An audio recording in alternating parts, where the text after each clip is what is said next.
Hi students, कैसे हो? मजे में? ईओक्यू जितनी भी पॉलिसीज होती है उसकी थ्योरी, उसके assumptions we have already discuss, हम सब कुछ अच्छे तरह से डिस्कस कर चुके हैं। अभी एक काम करते हैं, उसके ऊपर छोटा सा एक प्रॉब्लम लेते हैं तो आपको अंडरस्टैंड हो सके कि ईओक्यू कैसे बिहेव करता है, ईओक्यू एग्जैक्टली आपको क्या देना चाहता है और how to calculate the EOQ, how to apply the formula, और ऑर्डरिंग कॉस्ट कैसे कैलकुलेट करता है, कैरिंग कॉस्ट कैसे कैलकुलेट करता है ईओक्यू का फॉर्मूला। तो ये सारी चीज हम यहाँ पे देखते हैं। तो चलो will first jump on the problem, उसके साथ इमीडिएटली सॉल्यूशन भी करते हैं। करेक्ट? हाय, तो अभी यहाँ पे देखिए कितना छोटा सा प्रॉब्लम है ना, है या नहीं है? अरे बहुत अच्छा। From the following information calculate the EOQ and the total cost under the EOQ policy. EOQ क्या है? क्या है बच्चों EOQ? EOQ is economic order quantity है। तो ये जो क्वांटिटी हमें फाइंड आउट करना है, तो इस क्वांटिटी से ऐसा होना चाहिए कि ऑर्डरिंग कॉस्ट और कैरिंग कॉस्ट दोनों भी इक्वल होना चाहिए। फिर आता है डिमांड एंड एनुअल रिक्वायरमेंट, जो दिया है हमें, क्या दिया है? 24,000 यूनिट्स पर एनम दिया हुआ है कि 24,000 यूनिट्स हम एनुअली कंज्यूम कर सकते हैं। ठीक है, ये तो बेसिक असम्पशन ही था कि ये पहले से पता होना चाहिए। कॉस्ट पर यूनिट 200 दिया है, ऑर्डरिंग कॉस्ट पर ऑर्डर 1200 दिया है, मतलब ऑर्डरिंग कॉस्ट पर ऑर्डर ओ, और कैरिंग कॉस्ट कितना दिया है? 15%। तो चलो will jump on immediately solution also, क्योंकि solution is also important here. तो देखो, अभी आपके पास प्रॉब्लम तो है ही है, तो यहाँ पे हमें देखना है उसका सॉल्यूशन। तो सॉल्यूशन में हमें पहले देखना है कि पहले फॉर्मूला क्या लगाओगे। तो पहले हम फॉर्मूला लगाएंगे इसका बहुत अच्छे से। तो ये देखो, ईओक्यू यूनिट्स में आ सकता है, केजी में आ सकता है, लीटर में आ सकता है, etcetera. 2AO upon C. 2AO upon C मतलब A for annual consumption, O for what? Ordering cost, and C for what? Carrying cost per unit per annum. Correct? तो यहां पे एज पर दिस प्रॉब्लम ओ दिया हुआ है, कितना है? 1200 रुपये। करेक्ट? यहां पे देखिए ना, ऑर्डरिंग कॉस्ट पर ऑर्डर।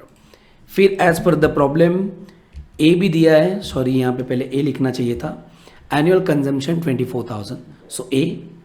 फिर सी फाइंड आउट करना है, तो सी कैसे फाइंड आउट करेंगे? 15% ऑन 200।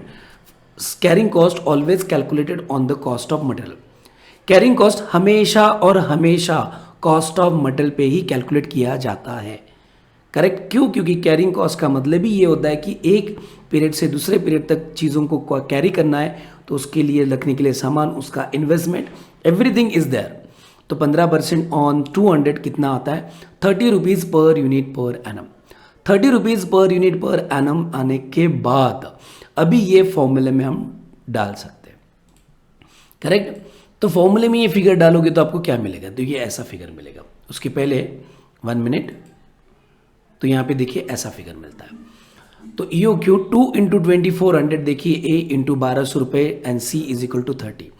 तो इन सबका मल्टीप्लीकेशन करके आ गया 5,76,00,000 डिवाइडेड बाय 30। फिर आपको उसका रूट फाइंड आउट करना है। करेक्ट? तो यहाँ पे देखिए, डिवाइड करने के बाद मेरे पास आ गया 19,20,000 रुपीज़। तो अभी फाइंड आउट करना है आपको रूट। तो रूट फाइंड आउट करने के बाद इमीडिएटली आ जाएगा आपका answer. EOQ will be the 1385.6। तो अप्रोक्सीमेट आप इतना ही लीजिए, या तो आप उसको अप्रोक्सीमेट कितना कर सकते हो? 1386 कर सकते हो। करेक्ट? तो 86 करो या 85 करो, थोड़ा सा कॉस्ट के लिए मिसमैच जरूर होगा, क्योंकि आंसर पॉइंट्स में आ गया। तो मिसमैच भी कितना हो गया? सो ज़्यादा से ज़्यादा 50 और 100 रुपये का डिफरेंस आएगा, ऑर्डरिंग कॉस्ट और कैरिंग कॉस्ट। नहीं तो यहाँ पे इक्वल, मतलब जीरो में कुछ राउंडेड फिगर आता तो उनका भी डिफरेंस क्या हो जाता? एग्जैक्टली सही आता। तो चलो एक काम करते, पहले स्टेटमेंट बना लेते हैं। तो ये तो हो गया अपना ईओक्यू का आंसर। ईओक्यू आ चुका है कि मैं ऑर्डर कितना डिमांड करूँ? 1386। कितना डिमांड करूँ मैं? ऑर्डर 13, मतलब सिंगल ऑर्डर, एक ऑर्डर पे मतलब आज मुझे 24,000 यूनिट्स, 24,000 यूनिट्स साल भर में डिमांड करना है। 24,000 यूनिट साल भर में डिमांड करना है, तो एक ऑर्डर का क्वांटिटी क्वांटम, एक ऑर्डर का क्वांटिटी क्वांटम मतलब एक क्वांटिटी में, एक ऑर्डर में कितनी क्वांटिटी आएगी? तो 1386 यूनिट्स आएंगे। ये खत्म होने के बाद दूसरी ऑर्डर डिमांड करोगे तो वही होगी, तीसरी ऑर्डर दोगे तो वही रहेगा। तो मतलब यही है निकाला हमने कि हम हमेशा ऑर्डर कितना प्लेस करें। तो उससे मेरा कॉस्ट कितना हो रहा है, तो उससे मेरा लगभग कॉस्ट जाएगा, देखो क्या लिखा है, statement showing the annual cost of material x particular an amount, correct. तो पहले आएगा परचेस कॉस्ट, ये हम ऑलरेडी डिस्कस कर चुके हैं, कहाँ पे, थ्योरी पार्ट में। तो पहले आ गया मेरा परचेस कॉस्ट कितना, 48 लाख। कैसे, 2400 यूनिट्स इनटू मटेरियल का कॉस्ट प्रॉब्लम में दिया है 200 रुपये, 200 रुपीज़ पर यूनिट। तो 2400 यूनिट्स इंटू 200 आ गया 48 लाख। फिर मुझे बनाना पड़ेगा यहाँ पे ऑर्डरिंग कॉस्ट, करेक्ट। तो यहाँ पे देखिए ऑर्डरिंग कॉस्ट कैसे आएगा। ऑर्डरिंग कॉस्ट का फॉर्मूला था, वहाँ पे भी लिखा था, annual consumption upon EOQ into ordering cost पर ऑर्डर। तो इस फॉर्मूले से क्या आता है, 24,000 यूनिट्स डिवाइडेड बाय 1386 यूनिट्स, इन दोनों का डिवाइड करोगे तो मेरे पास आएंगे नंबर ऑफ ऑर्डर्स। इन दोनों का डिवाइडेशन करोगे तो साल भर के नंबर ऑफ ऑर्डर्स, तो मतलब साल में कितने ऑर्डर्स मुझे देने पड़ेंगे। तो क्योंकि एक ऑर्डर का साइज उतना है ना, तो 24,000 से डिवाइड करोगे तो मेरे पास आंसर आएगा नंबर ऑफ ऑर्डर्स, और उसको 1200 रुपये मल्टीप्लाई करोगे तो you will get the cost here 20,780। 20,780 is the what ordering cost पर, मतलब एनुअली। ये सारी कॉस्ट एनुअली चल रही है। फिर आएगा आपके पास कैरिंग कॉस्ट। तो कैरिंग कॉस्ट के लिए फॉर्मूला क्या है, तो EOQ अपॉन 2। तो ये देखो EOQ अपॉन 2 आ गया। EOQ अपॉन 2 क्या करना है, उसको multiplied with carrying cost per unit per annum. EOQ upon 2 into carrying cost per unit per annum. ऐसा क्यों डिवाइड बाय 2, क्योंकि जब मैं परचेस करता तो मेरे पास 1380 यूनिट होते हैं, बट धीरे धीरे मैं यूज करूंगा तो वो कभी ना कभी तो जीरो पे भी आएंगे। तो 1380 और जीरो का लेवल देखोगे तो एवरेज करना है, तो ओपनिंग में 1380 और क्लोजिंग में 0, तो इन दोनों की टोटल करके एवरेज करना है, तो आपको वही आएगा 1386 डिवाइडेड बाय 2 इंटू 30। तो आपके पास कैरिंग कॉस्ट कितना आ गया, 20,790। अब ये 10 रुपये का इन दोनों में डिफरेंस क्यों आया, क्योंकि बिकॉज ऑफ दिस हमने राउंडिंग ऑफ 1 यूनिट से बढ़ाया। तो क्या हो जाता ना, ये पॉइंट की वजह से 1-2 रुपया मतलब 10-15 रुपये इधर उधर हो जाते, नहीं तो देखिए कॉस्ट तो लगभग सेम ही आ चुकी है।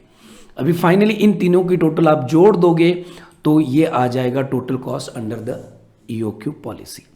Total annual cost under the EOQ policy आपका आ गया 48,41,570, करेक्ट।